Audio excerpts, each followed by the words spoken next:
everybody? Welcome back to Checkered Past and Present. On today's episode, we're going to take a look back at Texas, and all's right in the world, Brett. The fans' favorite has finally returned back to victory lane after a chaotic day at Texas. All I have to say is, I'm not going to say I was right, but I'm not going to say I was wrong either. Well, you wasn't wrong. You called it. Yeah, I felt it, man. I felt like I said he and Joey. If you guys go back 2 episodes ago, we're about to get on a hot streak, and I mean, Joey finished 11th again on Sunday. He's ran better and ran a lot better than what he was running to start the year, and I think his win is right around the corner too. But yeah, Texas was a weird one, man. The Jeff Gluck poll, I don't think I've ever debated myself so much over a Jeff Gluck poll about what I was going to vote this past week, because the first 2 stages, I was texting you, I was very disappointed. I mean, it was horrendous racing. Let's call it what it is, right? I mean, outside of the bad luck that happened to Kyle Larson and then the good luck that happened to him, and then bad luck again. We debated on. Y'all should have seen us Sunday. We debated on. Hey, we'll get to that. I posed that question to my dad. We'll get to that. But we had those first 2 stages, and it was very odd. It was like, this is going to be one of those races that's just horrible. It's a caution fest. Nobody can pass anybody. And then we got to stage 3, and what always creates good racing, Jonathan, when different packs in the field get on different pit cycles, because that's going to allow people to pass. It's going to allow racing. And I think that the tires were horrible. And no offense to Goodyear, but the tires were horrible. But I think with those different pit strategies we saw in stage 3, because of the amount of cautions we saw in stage 2 and early on in stage 3, really allowed the racing to be pretty strong down the stretch. I mean, the best stretch of racing I think we saw all day was right before that last caution, or I guess we had multiple cautions, but that last long green flag stretch we had where Brad was running through the pack. You saw other guys racing each other. That was a great stretch. It kind of reminded me of the Xfinity race. I didn't get to watch all the Xfinity race like I did the Cup race, but how the Xfinity race really got good later on in the race. So I ended up voting yes in Jeff Gluck's poll, in case you're wondering. The cautions obviously became a caution fest at the end. Denny wrecked, and we had wrecks back in the pack. We had guys getting put in a wall. You had a little drama as well with Byron and Chastain, that I'm sure we'll dive into, and then with Priest and Blaney as well. So, again, I think all in all, it wasn't a good race in the first 2 stages, but this was a week where, and we hate stage racing, this was a week where the 3rd stage ended up saving the race, in my opinion, and obviously Chase won, and it was it was an odd race, but it was a good race. That was the final conclusion I came to. Yeah, I mean, it was a solid race. I think, the run before the last real long green flag run, where Brad and a few others stayed out and got lucky and caught the caution, is what changed the race. That caution coming out and the flipping it, because if it wouldn't have been for that, it would have been Tyler Reddick trying to overcome his pit crew to beat Hamlin. That would have been the storyline. By the way, 23-11, I don't know. We talk about it all the time. There is no excuse to have a 5-second lead, and when you come out of the pits to be 2 seconds behind. That's bad. That is terrible. That team speed-wise, especially Bubba speed-wise, can win races throughout the year. Reddick and the 45 on speed can win the championship if they get the pit crew fixed. Oh, yeah. No doubt in my mind. But you can't keep having 14-second pit stops when the other guys are having 9 to 10 seconds. That's another. We've talked about that so much. It's like beating a dead horse at this point. Same thing's happened to Ty Gibbs now. Yeah. I mean, it's just like he's had a couple races this year, dude. He's had race winning speed. He had race winning speed Sunday, and then that happens in stage 1. It's kind of the same thing that happened to Larson, right, on a different scale. Obviously, I know. Well, Kyle with his loose tires set him back 2 laps, but either way, the same thing was accomplished. It sent him to the back of the pack. And Larson had to overcome it. Yeah, track position's key, and I think, Ty ended up battling back to a 13th place finish, I think, but it just it really wasn't enough. We got to dive into the beef. I think that's the biggest thing. I want to dive into the beef. And I think, did you feel like our friendship was getting close to ending on Sunday? No, not at all. I want to talk about, there's 3 different instances of beef between Jonathan and I, and then the 2 old track instances. So I want to pose this question to everybody else. Please leave us a comment below, or comment on social media if you're listening to us the traditional way. And I want to clarify what I told you. I actually talked about this today. And I do think that I am both incorrect and correct. made the claim that Kyle Larson always gets good luck. I think I was wrong there. Here's why I think I'm right in the assessment. I think that he doesn't get any. I don't think he gets any more bad luck, more or less, than any other driver. So we still disagree on that. But I think that basically what it came down to is we were talking about the loose tire.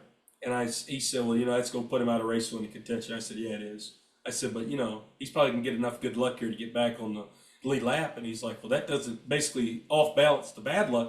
I'm like, well, Larson always gets good luck. He's like, not always. And I think the point I was getting at is that he doesn't get the superfluous amount of bad luck or any more or less than other guys get. Like Joey's had a lot of bad luck. Chase had a lot of bad luck. Ask Brad Keselowski about bad luck. But all three of those guys were in winless streaks because of how bad of luck they've had. And, well, Brad and Joey are still in winless streaks. Here's one. If it wasn't for bad luck, it's cost that man probably 10 wins the last 2 years. Here's his bad luck, Brett. I'm just going to pick one track, Atlanta. Mm-hmm. His average running position in Atlanta is 2.5 the last 4 races there. I think that's good. His average finish is 33rd because he has wrecked 3 of those 4 races running second because the leader blew a tire. I mean, that's just one example. There's been blown motors, wheels. But Joey Logano qualified on the front row at Daytona and Atlanta, ran in the top 3 the past 3 races at both of them, and only won one of them. So, I mean, bad luck persists for everyone. I understand it may persist a little bit more for Kyle Larson because if you remove luck from everything and you remove anything other than pit crew, equipment, and driving capabilities, it's the best team in the field. Well, you got a top 3 crew chief, you got top tier equipment, you have the best driver in the sport. But everybody's going to have good or bad luck depending on the week. And I just think he doesn't have any more bad luck than anybody else. That's all I'm saying. Well, the one car alone cost him 4 wins last year from wrecking. Well, 3. Just the one. That ain't counting the 2 the 11 cost him, 2. Now, I'm not – you look at that might not necessarily what you think of engines blowing. But other drivers doing stupid stuff. I give you that. Multiple times. I mean, and it just, to me, is all more – maybe it technically in that category it shouldn't be deemed as bad luck, like a caution or tire issue. But all those issues – man, there's been so many races he should have won. And, I'm not going to say the one cost him 4 wins. I think it would cost him 4 chances at a win. He definitely cost him 2 wins. Then he definitely cost him a win. Now, I'm not going to say – when they had their other incident, I'm not going to say Kyle would not have won the race. But Kansas last year, yes. Yeah. Then he straight up cost them the race. Darlington last year, Ross straight up cost him the race because he was by far the best car in the first Darlington last year. So, yeah, we agree and disagree on that. Speaking of which, let's move on to it's passion. We've got passion. Right. That's what makes this sport great. Right. Talk about Ross. If we agreed on everything, it'd be boring. It would. We'd have no podcast, right? Let's talk about the Ross drama. Okay, so if you didn't see it, coming to the checkered flag out of 2, which they didn't end up getting back to the checkered flag. Race was still official, obviously green, white, checkered. I got a beef about this whole last lap thing too. It's more, of course, NASCAR in a minute. JB Booth versus NASCAR. That could be a 30 for 30. So it looked like Ross kind of moved down in front of 24 car. Obviously, 24 car did not lift and drove straight through the 1 car. Ross ended up losing, I think they said on DBC this week, would have been like 2-3 positions in the point standings for where he would have finished at. So 4 positions in. So, based off of what you saw, and also worthy to note, Ross, and they said politely, that was the adjective that was used, politely declined to talk to the media. What did you see there? Because I know what you told me in the moment. I went back and watched it. What did you see? Well, in the moment, I think we both agreed that it was. But since then, and really the live angles that TV had made it look all really bad on Byron. Like he just straight up dumped him. But NASCAR put out on X, Twitter, whatever, of the onboard, and it sure looks like Chastain came down on him. Like he got tired or something and then tried to block his run. Because it looks like you can clearly see the one come down to me. I mean, that's what it looks like. It looks like Chastain tried to maybe throw a bad block, or maybe he wasn't maybe he was out of control, loose or something. that he, because there was something that gave Byron a huge run on him coming out of 2. That's for sure. Because the gap closed in like a snap of your finger. And then it looked like Chastain came down the track. I mean, I don't really blame it on Byron anymore. Really, if it's anything else, maybe a racing deal more than anything. Here's what I'm going to say. I think it is a racing incident. I don't disagree with you. But I think if that was one of his 3 teammates, or perhaps a friend like Ryan Blaney, I don't think that ends up in a wreck. That's all I'm going to say. I think that Byron probably lifts to prevent it, but because it was Ross, and I'm not just saying specifically because it was Ross Chastain, it could have been Joey, Brad, Bubba, you name it, pretty much. I think that Byron wasn't going to lift in that circumstance. So while it can be a racing incident, I think it could have been prevented as well. And I think we can both agree on that. I agree. I think in that instance, that just Ross's reputation, that's the situation. You know, they always say that stuff comes back to bite you. A moment like that's where it comes back to bite you. Absolutely. That's a great point. I mean, you know, they always say people race you, you know, how you race them. I mean, he hasn't, as far as I know, they haven't really had no big issues. Them 2 haven't. But Ross has had issues with like 20 people in the field, including 2 of his teammates. Yeah. I mean, so if you look at it, I think it's just one of them things where his reputation maybe. And then also, I mean, we're just sitting here talking. These are the guys that are out there running 170, 180 miles an hour. It looked like something happened to Ross coming out of 2, either way. And it happens in the blink of an eye when you're in them cars. So. But Sunday, I was on Team Ross as much as I don't like him because, or I don't say, no, he bothers me because of what happened last year. You know that. But on Sunday, I was on Team Ross because it looked like Byron just went up there and straight up dumped him on purpose. I don't think that's what happened, but he definitely didn't cut him no break either. No, I agree. We agree on that. Now, what was your beef with the late race caution before we visit the Priest and Blaney last deal? lap? The last lap. They officially score Brad Keselowski 3rd. Right. They review it. Put him in 2nd. Ain't got a problem with that. He should have been 2nd. But 2 weeks ago, we couldn't review what happened with 2 to go. With a restart. Ooh. But now we can review 20 minutes later and change the finishing order. All I want, and this is every NASCAR, we want consistency. What's changed in 2 weeks to now we can all of a sudden look and it's like, I don't get it. I mean, they had enough time to go back and change it before Brad and them had a chance to get to the conference room for their post-race interviews. Why couldn't we do that at Richmond? You know, I can't say it any better than that. I mean, that ain't crossed your mind, has it? It really has not. It did mine because that Richmond stuff, it bugs me when they came out the 2 days after that. Well, if it had been like 200, it would have been different. Why should it be different? I love what Kevin Harvick said on Sunday, and then I'll move on. He said, you know, they were talking about should they go in the restart box or not. And Kevin says, well, you better go in the restart box unless you want to be made an example of. And I'm like, yeah, that's a really good point there, Kevin. Another beef in the race. We had 3 different beefs to talk about. Our last one is between Priest and Blaney. So if you didn't see the race on Sunday, this looked to be intentional. Now, of the 2 on-track incidents we're talking about that were notable, this one, and I think most people agree, this was intentional.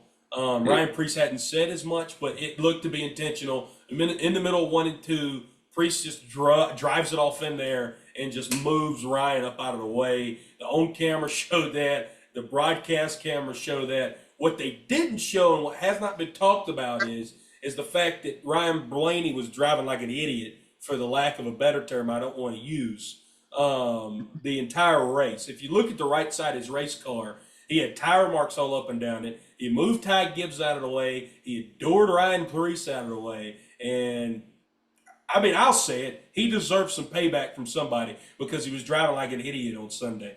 Now, does that mean that he won't repay Ryan Priest in the future? Doesn't mean that. Does that mean he shouldn't? Doesn't mean that either. But he was driving. He was just piling through the field because he had fresher tires and he's driving over guys. And I don't know if the deal is he thinks he's a champion, he can do that or not. But I really didn't like to see that out of Ryan, and I was really disappointed in him, quite frankly. And this was stuff that you really had to be watching for. It wasn't like Fox was explicitly showing it, but talk about their TV coverage. We don't have to talk about it anymore. But you really had to watch a 12 car to see this, and just didn't sit well with me. The thing, I agree with you on Ryan. It almost seems like he has a little bit of that Keselowski syndrome. You've been watching the year after Brad won the championship, really the first 2 or 3 years after Brad won his championship in 2012. He had an attitude of where nothing mattered. If he wanted to do it, it was his way. If he saw it one way, it was the only way that could be right. You remember that he got into a bunch of fights in a couple of years. In 14, I think he had like 4 of them Yeah. with him. But my only problem with it is if you want to get Ryan Black back, if you're Priest, I don't like it at Texas. Fair. Because of the issues we've seen. I don't have a problem with him getting payback on him. It's part of the sport. I just don't like it at Texas when we've seen these cars. And if you watch some of these wrecks from this weekend, the back ends of these cars still are not crushing like the old cars did. Like that wreck that Hamlin had, that at the end of the race was a hard hit. Now, that was just hard racing, but I don't like seeing somebody get turned on purpose when they're going that fast. But just for safety-wise, but as far as him wanting to pay him back, if he'd have done it the next time they went to a road course, short track, I would understand it because Ryan Blaney was driving with no respect for anybody out there. And you're talking about he doored Priest for what, 20 at that point? 18? Yeah, and again, Ryan's having a rough day. He's a champion, right? I know in that moment at Texas, everybody felt like they had a top 5 car on Sunday, probably for the exception of 10 guys. I mean, because once you got in that top 10, you weren't shuffling out of it. I mean, you just wasn't. So if you could get up there. I mean, for God's sakes, Harrison Burton led laps on Sunday, right? So you know once you could get up there, you'd be fine. But yeah, I'm with you. Speaking of Harris, showed really good racecraft. I was proud of it. I was happy to see the 21 in the lead, even if it was just for, I think, what he led about 7 laps. So still was good to see. Made my heart happy. But I guess we've pretty much already discussed it. But we'll do a quick run through the results. Obviously, Chase Elliott won, BK second, Byron third, Reddick fourth, Suarez fifth, Chase Briscoe P6, really good for him. He qualified fifth, so he's able to get back up there. Bubba seventh, Austin Dillon with a big time swing late in the race, pit strategy wise, finishes eighth. His teammate Kyle Busch ninth, and then Carson Hocevar, if I'm not mistaken, his first top 10 at the Cup level, if I'm not mistaken. It is. Joey finished 11th, Priest 12th, Ty Gibbs 13th, MTJ 14th, and then the Texas native of Chris Buescher 15th. Some other notables, Kyle Larson, we mentioned, probably had the best car on Sunday, had the wheel issue, fought back to 21st. Zane Smith ran in the top 5 for a while, ended up finishing 26th. Harrison, obviously, ended up pulling a Harrison and finishing 28th. And then Denny, Todd Gilliland, Ross, Ryan Blaney, John Hunter Nemechek, and Michael McDowell, all guys who probably had cars to compete, involved in wrecks, ended up finishing through there. So, any notable finishes out of those you'd like to elaborate on? Well, McDowell had some serious speed. He was battling for the lead when he hit. Apparently, listening to accident was detrimental. It's hard to tell it on TV, but apparently that hole over there in 3 and 4 is really bad in that middle lane, that bump. And you can see the onboard when Johnson was going early in the race, his head was knocking back when he was going across it before he lost it. So it's pretty bad. Speaking of Johnson, it wasn't a good finish, but at least for the first time since he's been in these next-gen cars, he made it more than 10 laps, it seems like. So it was actually his first lead lap finish ever in the next gen. Yeah. Well, it's the first time he's finished in the next gen.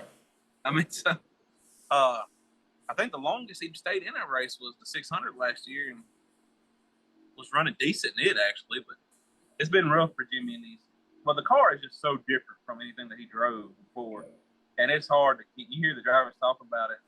It's hard to try to compete when you ain't in them every week. And that's why people like Dale Jr. won't do a one-off because they don't want to embarrass themselves, basically. But if Jimmy's having fun, that's all that matters. He's earned the right to go out there and have some fun if that's what he wants to do. But out of some other finishes, you got, we brought up Ryan Priest with the issues. He came home 12th. That's a solid run. That's better than what they've done a lot this year. Chase Briscoe was solid all day. He had an issue on one of the strategy calls, and it probably cost him a chance to be right there with Brad, then battling for the win. But he finished sixth in both stages, fifth in the race. I mean, that's a really, really strong point stage for him and that team. Now, to the opposite end of it, Josh Berry struggled in his first trip to Texas in a Cup car. It was bad. And he's not the only one that's had races like that at that place. But it was rough for that team. And just going down through here, we obviously know Denny ran strong all day. Clearly looks like one of the top 4 cars right now. I know a lot can change. Oh, it will. But you're hoping it will. Oh, no. It always does for him, man. He always dominates in the regular season, and then we get to the playoffs. He's got enough points to make it through, and then poof, there he's eliminated after the round of 12 or the round of 8. Now, let me ask you this. Moving forward, there's only 1, 2 blue ovals in the top 10. Joey's been faster, but there hasn't been a race where I felt like, other than the plate, super speedways, they technically don't have place no more, that he had winning speed, I feel. Right. Now, he's been really strong some weeks. And Brad's been top 5, top 10-ish, but Sunday he was not a second-place car. He just got the strategy good. Brad had a race-winning car after Denny and Larson got wrecked, I think, or issues persisted. I think Brad had a chance to win. I don't think anybody had a race-winning car on Sunday, though. I don't think that's a fact. Besides the 5 car, I really do mean that. I don't think anybody like Ty Gibbs and Kyle Larson were the only 2 guys that could pull away consistently from the rest of the pack early on in that run. Once those 2 guys got shuffled back, man, it was clean air. You know?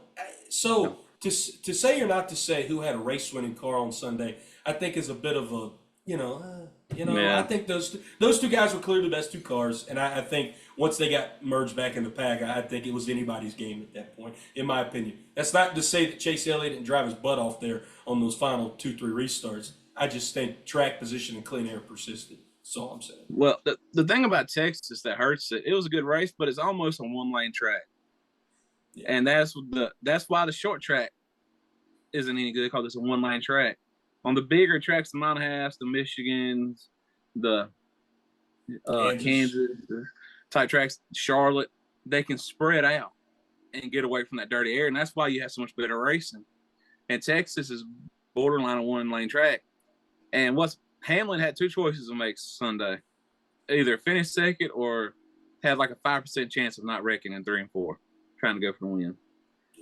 Because he knew that once they got out of there, it was over. Chase cleared him because there wasn't enough time for any type of tire wear to come into play. But I gotta give Chase credit now. The restart that he got the lead, that's the move of the year so far. Yeah. Oh yeah.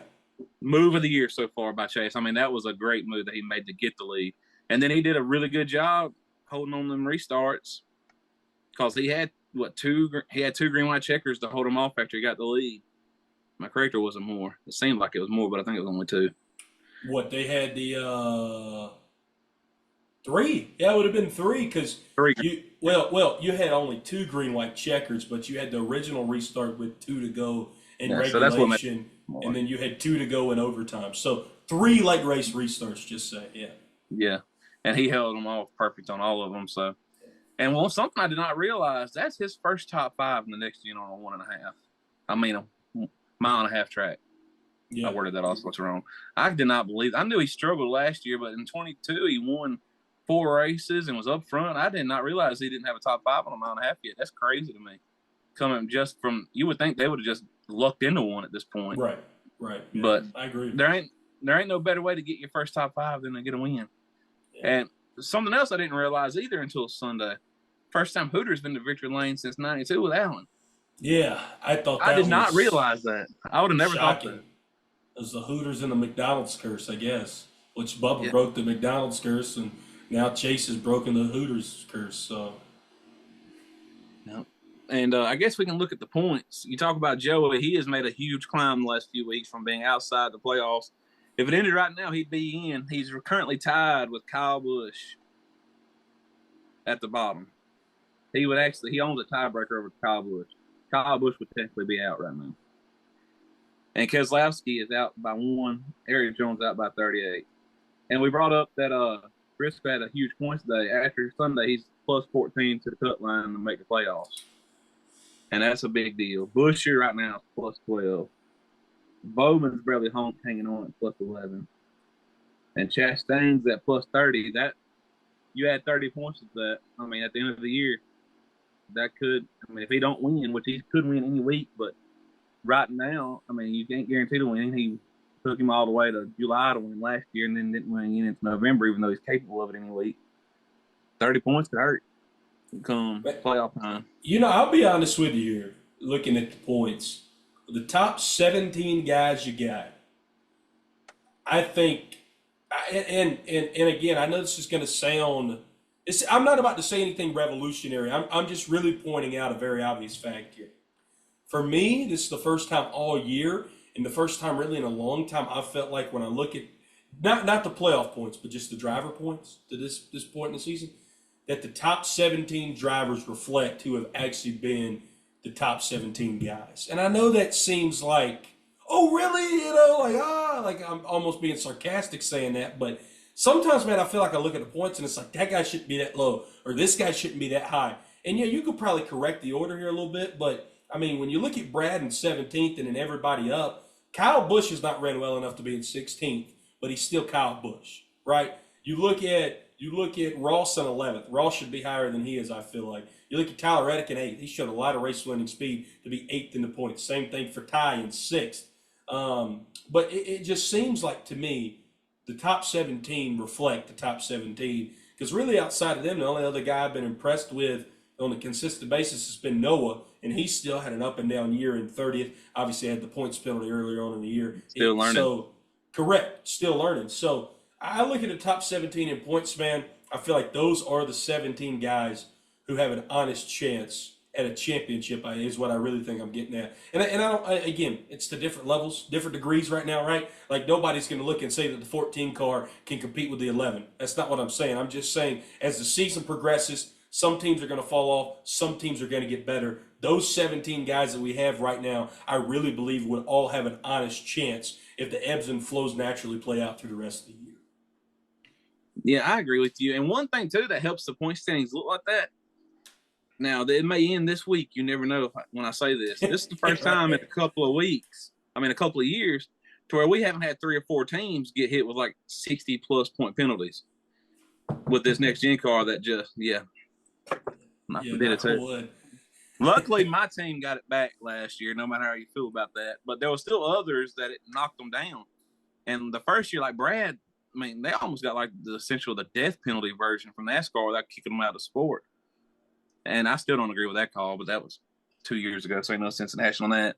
But there hasn't been those huge penalties other than with Noah.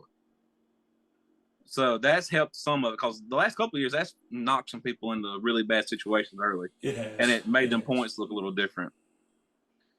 Is there anything else that you feel like we need to touch on from Texas? No, I love that the points are the way that they are right now, and I don't know. I still don't think Texas deserves a second date, and I really hope that Marcus gets rid of that date. To be quite honest with you, but it wasn't as bad as I was expecting. So yeah, I think they need to reconfigure it if they're going to keep it there. They need to go back to the way it was before. I don't know. All they had to do is repave it, fix the draining issues. They didn't have to redesign the whole track. Nope. And now they've done ruined it. If you listen to the drivers, that PJ1 and Raisin is stuck in the track and it won't come up. So it's still there, even though they hadn't put it on there in 2 years or 3, whatever it's been. But anyway, on to the Super Speedway of Talladega. It's hard to predict it. I'm going to it. Can't wait to get there. Hopefully it don't rain. We'll have to wait and see. But you go there, I think this is the week. Ford has got to be thinking this has got to be a week that they get a win. Because not only is it not in the Cup Series, they haven't won in none of the 3 series this year. And I'm not trying to talk, smack. That's just a matter of fact. I mean, and now they came really close to winning one Saturday with Ryan Sieg, but in the Xfinity Series. But I'll go ahead and go into my picks. Chevrolet, I'm going to go with Kyle Busch. Ever since he's been at RCR, they've been super strong. He's the defending winner of this race at Talladega. I'm not picking him to win, but he would be my pick from Chevy right now. Toyota, I got to go with Bubba. It's a toss between him and Hamlin, who's the most consistent speedway racer out of Toyota. But I'm going to go with my winner is going to be Ford. And I'm going to have to go with the defending champion, Ryan Blaney. Super Okay. strong there. This is the race that put him on a roll last time. And the last time he won the fall race, he also won the next spring. He Unfortunately. won in the fall of 19 and he won the spring race in 2020. I think he does it again. Unfortunately. Well, you mentioned Ford. Well, we'll get to my Ford pick. But you mentioned Ford losing. I think it's funny this year. They have lost between the Atlanta Cup race, I have to say, and the Xfinity Texas race by a margin of .004. Yeah. And you look at Blaney at Atlanta, and then Ryan Sieg on Saturday. Which one of finish that was? I get to my picks with Talladega. I think that Ford will dominate qualifying as always, but that doesn't mean anything. I think Larson will show up with a lot of speed. As you know, talk about his luck. His luck has been bad. Nobody can argue with that in super speedway races. But when he can stay out of bad luck, he's always at the front. So I think that he will be up there. I think you can't argue with Bubba either. For the sake of the podcast, so I'm not going to pick any of those guys. For Toyota, I'm going to go out on a ledge here. John Hunter Nemechek. I mean, it's just one of those tracks, man, where really anybody could win, right? And I think John Hunter, again, you talk about the ebbs and flows of a season. I don't think anybody's felt it more than Legacy. Man, they come to the track some week and you're like, dude, are they strong enough to run top five today? And then at other times, you don't see them. Like, yeah, it's just they have a 30-second place car and they're going to run 30 seconds. So I think Talladega is obviously that playing field that evens everything out. Go with John Hunter and Toyota, just taking a shot in the dark. That's my dark horse pick. Real Um, quick, a guy to watch out to is his teammate. Won his first career race at Daytona. He's yep. been in position to win several times. He could be a real good pick too for anybody looking at their fantasy or whatever to do that. I think for Chevrolet, I'll go with Kyle. Yeah, Kyle Larson. It is. I think again. I would personally love to see it for you too. I really would. Like as much as I want to see a Ford win, that'd be neat I to see would, it for you. as somebody that goes to every Talladega race, I'd be happy if he finished. There you go. I mean, There I'll you be honest. I'll be happy if he finishes. go. It's been a while. Because I do hope that you come to 600. I hope he doesn't win that one because I'll be there. But I wouldn't mind if I wouldn't mind if he wins it on Sunday. I really wouldn't, or Monday. You know, God willing, without the rain. So but my pick, I think it will be a Ford. I'm with you. Obviously, it's always luck of the draw, right? I think you could pretty much pick any Ford, but you were on the BK train last year. I'm going to stick on my Joey train. We know he's my favorite driver. Always be my favorite driver. He's just strong. He's strong at these tracks. He has been. I mean, qualifying, race, trim, it don't matter. Joey has been strong at these tracks. He just gets himself in some issues late in races, whether it be his own doing or the doing of others. So I feel like if he can hang around and be there, if they stay out of trouble, that four guys, I should say, four guys are going to be there at the end if they stay out of trouble. BK, Blaney, Joey, and Bubba Wallace. You know, without a shadow of doubt, they stay out of trouble. Those four guys will be in contention to win. You know that at every plate track you go to now. So I think that I'm going to stick. You pick Blaney and Bubba, so I'm gonna stick with Joey. I think Brad would be another good pick too. Chris obviously won Daytona last year in the summer race, so they've shown a lot of speed at plate tracks. But I mean, we all know it, right? It's Talladega. I think the biggest battle to win is staying out of the big one and staying out of Yeah. other bad situations. And dude, even at the end of stages, we've seen at Talladega Yeah. and Daytona, especially in the next gen, dude, you can really get yourself bundled up. So, being smart at end of stages, being smart overall, I think is the name of the game. I know that's an obvious statement, but that is really, really big and really, really key. Well, what really leads to the stage, you got a lot of teams that don't run as good on what we call the normal tracks that have a chance to get extra points at Daytona and Talladega. So they just go absolutely as hard as they can. And that's Yep. what leads to some of that chaos. I mean, there's been a couple of races, stages come out by the final stage. You got 18 cars out of 38 or 40. aren't being held together by duct tape, basically. And then they'll destroy half of them before the race is over, it seems like. Yeah, But right. anyway, you can't go wrong picking any Ford this week, really. I mean, for the most part. I mean, even McDowell obviously is another threat if he makes Todd it to the Gilliland end. ran well at Yeah. Atlanta. Briscoe Todd always Gillen, runs well. Todd Gillen has led the second most laps this year for Ford. Who's led? The Jamie most, led the most. no, Logano after leading so much at Daytona Oh and Atlanta, yeah, I and then forget. he led a good Yeah, chunk. He led 60 at Martinsville. yeah, I forget. How can I But forget? here's what Larson has led more laps than Ford has as a whole. That's That's what's insane. that's not That's me trying to insane. brag. That shows how much Ford's got to step up. No, you got to give Larson credit. That shows how good he is and how good that team Well, is I'll too. take it that way. And dude, I mean, again, we'll say this. We'll move on to GFR. I'll say this. I know you won't say it. I'll say it. We hadn't seen as good as a team all around like this since Jeff Gordon in the late '90s. Because once Ray left, team was never the same. I know he won a championship without Ray, but Ray Everham, Mount Rushmore crew chief all time. Cliff Daniels is on that level of a crew chief. Hendrick equipment is the best equipment in the field, right? Pit crew could be better, but he does still have a really, really Well, solid pit crew. Kyle Larson's the best driver in the world. You have all those ingredients, man. You should be doing what he's doing, right or wrong. You should be, and they have been. So it's not to diminish it, not to say it's not impressive. It's just like Kyle Larson's the best driver in the world, and then you give him all these ingredients to be even better. Yeah, yeah, yeah.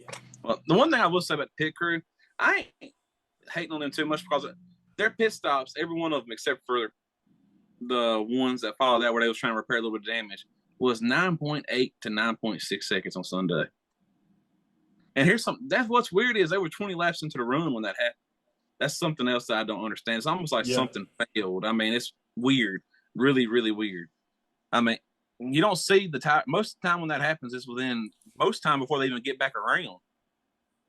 Well, we're recording on Tuesday at 6:55 local time, and we hadn't seen any penalties be handed down yet. So maybe that tells us that it was something with the lug nut that went wrong, and not something that went wrong with the pit crew. So, Maybe I'm just defending them. I mean, it may have been a mistake, but overall, and most of the time, when I say they could be better, I don't mean like they're bad. I just mean that there have been better pit crews than them this year. That's yeah, not to say that they're not that bad, but I'd yeah, much just rather have them than Tyler Reddick's. oh God, yeah, I bet Tyler would say the same thing. Uh, just the Anyway, last, just the last thing here to finish off. GFR Richmond this past weekend. Just give a recap. Loaderman. That was it. 194 of 200 laps he led. He won all the stages. He won the pole. C-Fan was in his stratosphere at times, but really not at other times. Happy. I mean, it was like Loderman was in his own class. C-Fan was in a class then by himself, and then it was you and Happy in a class by you guys yourself, and then everybody else. So it was a from the viewer, I think it was a really boring race. I think we did a good job with playoff implications and whatnot.